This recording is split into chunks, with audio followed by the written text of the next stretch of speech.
Gjatë kësaj jave, fokusi politik ka qenë te zgjedhja e avokatit të popullit.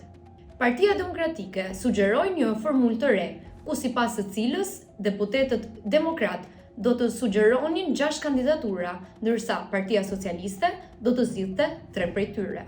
Megjithatë, socialistët e refuzuan këtë propozim, duke theksuar se sipas tyre duhet të kalonin të gjithë kandidatët që kishin siguruar më shumë se 28 firma mbështetje, dhe jo vetëm një, siç sugjeronte PD.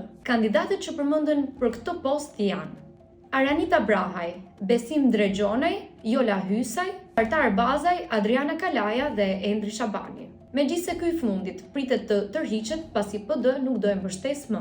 Gjykata kushtetuese ka shtyrë shqyrtimin e ankimimit të qeverisë për pezullimin e Belinda Pallukut nga detyra e ministres, një çështje që ka hapur debate të shumta politike dhe juridike.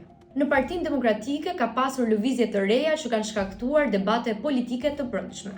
Ish-deputeti Ervin Saliani ka zhvilluar takime të drejtpërdrejta me qytetarët dhe ka kërkuar një riorientim të PD-s drejt një angazhimi më aktiv me bazën.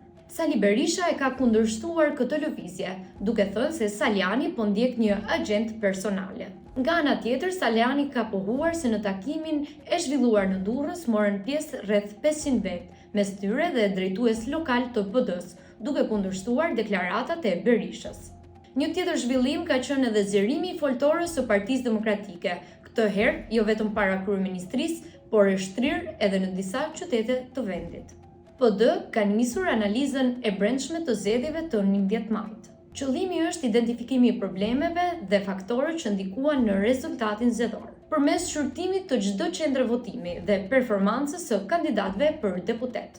Kjo ishte edhe përmbledhja e javës. Për lajme të përditshme na ndiqni në zëri.al.